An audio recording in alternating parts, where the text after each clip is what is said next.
Welcome back mga teknik sa aking YouTube channel. Ngayon mga teknik, magpapalit tayo ng LCD ng Huawei Mate 20.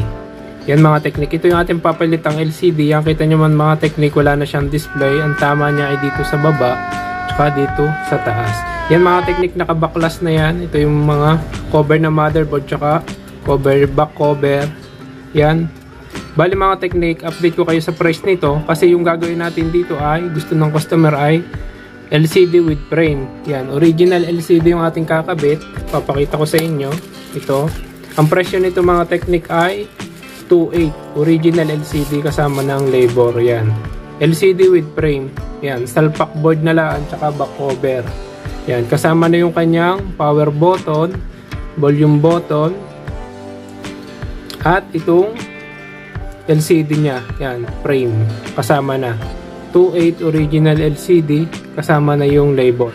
Unang gagawin natin mga teknik, tatanggalin natin itong motherboard, charger board, battery. Ililipat naman natin dun sa bagong LCD niya with frame.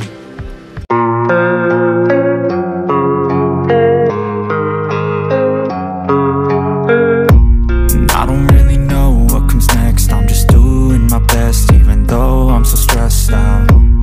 Everything just feels like a test that I fail, so depressed when I can't seem to get out. But something deep inside won't let me quit. I swear that I'm inspired by all this shit.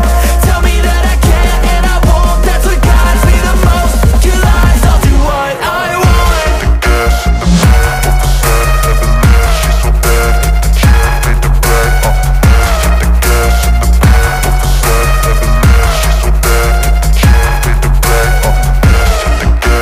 leave. She's so bad, hit the chair, made the bed. The gas in the back of the set, never leave. She's so bad, hit the chair, made the bed. I'm inspired by thirst, I'm inspired by worth. I desire your worst, so you can just hide while I work. I ain't tired, you first. I'll write a second, third verse about the lies you go disperse. You never did I know it hurts. But something deep inside won't let me quit. I swear that I'm inspired by all this shit. Tell me that. Yun mga teknik, natanggal na natin to. Yan, lahat ng ililipat natin dun sa kabila, natanggal na natin to. Hindi na natin tinanggal to power button nya, saka itong sensor nya. Kasi meron naman yung bagong LCD. Sunod natin gagawin ay yung kinalas natin doon sa kabilang LCD, ililipat naman natin siya dito lahat. Kabit na natin. Mga teknik, at sa bago pa natin ka-teknik, iniimbitahan ko po kayo na sumali kayo sa aking raffle. Pwede kayong mga teknik manalo ng libreng LCD, libreng gawa ng cellphone. Mga teknik, ang gagawin nyo lang ay magko-comment kayo kung anong problema ng cellphone nyo at kung anong kailangan ng LCD. Pagka napili kayong mga teknik doon sa ating raffle, pwede na kayong manalo ng libreng LCD at libreng gawa ng cellphone. Kaya mga teknik, ano pang hinihintay nyo? Like, share, and subscribe. Lagay ko po mga teknik yung link sa description.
Yun mga ka-technic, nakabit na natin lahat. Yan. Ito na lang flex ang kulang. Siyempre bago natin mga ka-technic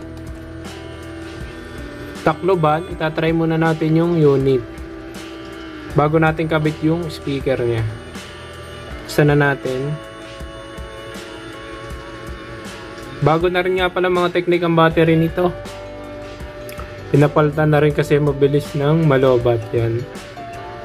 Kanina walang display kasi nga blackout na yung LCD nya. Ngayon okay na. Yan. Try natin i-touch bago natin ibalik yung kanyang mga back cover, speaker, cover ng motherboard. Yan. Buksan natin. Yan mga technic, okay na siya. Napaka-smooth niya. Kasi original LCD. Same display dun sa inalis nating LCD. Yan. Napakaliwanag. Adjust natin brightness. Yan.